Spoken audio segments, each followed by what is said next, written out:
출애굽기 22장 21절에서 31절까지 말씀입니다. 제가 대표로 봉독합니다. 너는 이방 나그네를 압제하지 말며 그들을 학대하지 말라. 너희도 애굽 땅에서 나그네였음이니라. 너는 과부나 고아를 해롭게 하지 말라. 내가 만일 그들을 해롭게 함으로 그들이 내게 부르짖으면 내가 반드시 그 부르짖음을 들으리라. 나의 노가 맹렬함으로 내가 칼로 너희를 죽이리니 너희의 아내는 과부가 되고 너희 자녀는 고아가 되리라. 내가 만일 너와 함께한 내 백성 중에서 가난한 자에게 돈을 꾸어주면 너는 그에게 채권자 같이 하지 말며 이자를 받지 말 것이며, 내가 만일 이웃의 옷을 전당 잡거든 해가 지기 전에 그에게 돌려보내라. 그것이 유일한 옷이라. 그것이 그의 알몸을 가릴 옷인즉 그가 무엇을 입고 자겠느냐. 그가 내게 부르짖으면 내가 들으리니 나는 자비로운 자임이니라. 너는 재판장을 모독하지 말며 백성의 지도자를 저주하지 말지니라. 너는 내가 추수한 것과 내가 짜낸 즙을 바치기를 더디하지 말지며 내 처음 난 아들들을 내게 줄지며 내 소와 양도 그와 같이 하되 이래 동안 어미와 함께 있게 하다가 여드레 만에 내게 줄지니라. 너희는 내게 거룩한 사람이 될지니 들에서 짐승에게 찢긴 동물의 고기를 먹지 말고 그것을 개에게 던질지니라. 아멘. 오늘 본문은 크게 두 부분으로 나누어집니다. 먼저 21절에서 27절 말씀은 약자들을 위한 보호 규정들이 언급되어 있고, 또 28절에서 31절까지 말씀은 하나님의 주권을 인정하는 규례들에 대해서 기록하고 있습니다. 22장의 앞부분에서는 심판받아야 할 자를 준엄하게 꾸짖으시는 공의 하나님이 소개되었다면, 오늘 본문은 힘없고 가난한 자들을 자상히 돌보시는 하나님의 사랑이 잘 묘사되어 있습니다. 먼저 21절에서 27절 말씀을 살펴보겠습니다. 21절에서는 약자를 보호해야 될 이유를, 특히 이제 나그네 또 이방인을 보호해야 될 이유에 대해서 너희도 애굽에서 나그네였다 라고 그 이유를 말씀하시면서 권면하고 있습니다.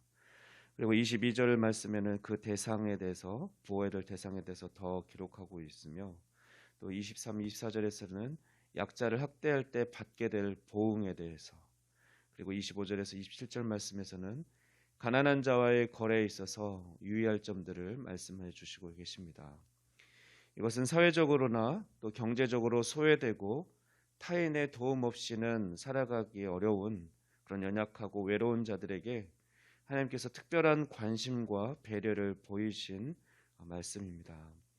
하나님은 그들에 대해서 착취와 압제를 철저하게 금지시켰을 뿐만 아니라 더 나아가서 그들에 대한 보호와 사랑의 손길을 적극적으로 펼칠 것을 법으로 권면해 주신 것입니다. 만약 이 법을 어기고 도움이 필요한 이웃에게 사랑을 베풀지 않는다거나 또 이기적으로 또 자신의 힘을 과시하는 자는 하나님께서 갚으실 것이다, 징계하시고 책망하실 것이다 라고 말씀하고 계십니다.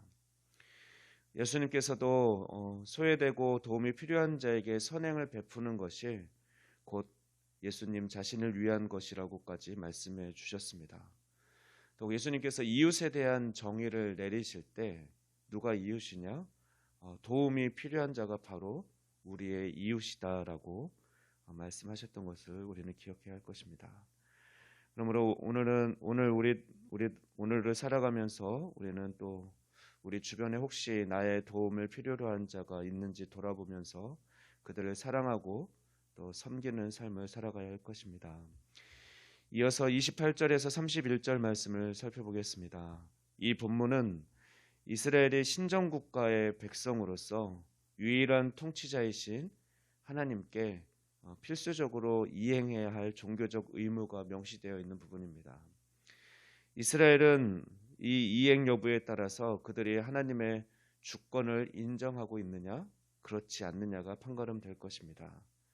그 의무는 크게 세 가지인데, 첫째는 28절 말씀에 하나님께 대한 모독 금지 의무입니다.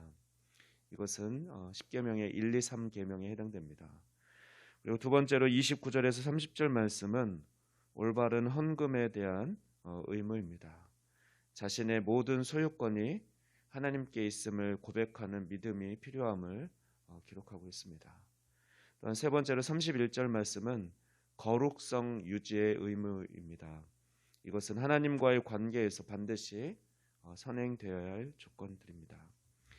물론 이 율례들은 죄인을 선민으로 변화시키는, 즉 하나님의 택한 백성이 되기 위한 조건이라기보다는 반대로 하나님의 자녀가 되었기 때문에 하나님의 소유가 된 백성들이 마땅히 행해야 될 그런 자발적인 의무 조항들인 것입니다. 성경이 제시하는 모든 의무 조항은 그 취지가 바로 우리와 하나님과 친밀한 관계를 유지하기를 원하시는 바로 하나님의 사랑의 마음이 깃들어 있는 그런 요구인 것을 우리가 보게 됩니다. 그러므로 우리는 이것을 지킬 때마다 하나님의 은혜를 생각하게 되고 또 우리를 향한 하나님의 사랑을 또 생각하면서 감사하고, 그리고 하나님께서 나의 주인이시고 나의 왕이라는 사실을 인정하는 그런 믿음의 고백을 할 수 있게 될 것입니다. 그리고 또 그런 고백으로 그런 규례들을 지켜야 할 것입니다. 이제 말씀을 정리하겠습니다. 우리는 오늘 본문을 통해서 하나님께서 이스라엘 백성들이 하나님의 택한 백성들로서 이방 나그네들을 압제하지 않고 그들을 학대하지 않아야 함을 가르쳐 주신 것을 보았습니다. 이것은 이스라엘 백성들이 단지 공동체의 생활 공동체의 기본 규정들을 지켜야 하는 것 이상으로 그 이상의 삶을 하나님께서는 기대하고 부르고 계신다라는 것입니다. 그들은 공동체 안에서 하나님의 성품을 구체적으로 나타내야 합니다. 따라서 이스라엘 백성들은 학대받기 쉬운 대상들을 잘 돌봐야 했습니다. 심지어 자신들을 미워하거나 싫어하는 사람들도 필요한 경우에는 도와줘야 했습니다. 우리는 지금 하나님의 성품을 잘 나타내고 있습니까? 우리는 우리가 구원받은 것이 단지 우리 개인의 구원 그 이상의 가치와 의미가 있다라는 것을 늘 기억해야 할 것입니다. 하나님께서 우리를 구원하신 것은 우리를 통해서 하나님의 나라를 이루어 주시고 또 하나님의 사랑과 정의를 이 땅에 충만케 하시기 위함임을 우리는 기억해야 할 것입니다. 따라서 우리가 이 땅을 살아가는 동안 우리 주변의 약자들을 더욱 돌아보고 섬기는 삶을 살아가야 할 것입니다. 더 나아가서 우리를 핍박하는 자들까지도 그들을 사랑하고 섬길 수 있는 우리의 삶의 모습이 될 수 있기를 소망합니다. 기도하겠습니다. 온 세상의 창조주이시며 우리의 구원자 되시는 하나님을 찬양합니다. 우리를 하나님의 형상대로 지으시고 또한 부르셔서 그 형상을 회복해 하시는 주님 감사합니다. 원하옵기는 우리가 오늘 말씀대로 도움이 필요한데 이웃과 지체들을 돌아보고 섬기는 삶을, 그 삶을 통해 하나님의 성품을 나타낼 수 있기를 원합니다.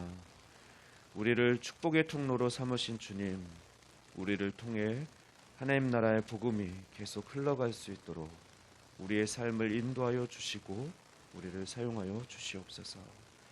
감사드리며 이 모든 말씀 우리 주 예수 그리스도의 이름으로 기도하옵나이다. 아멘.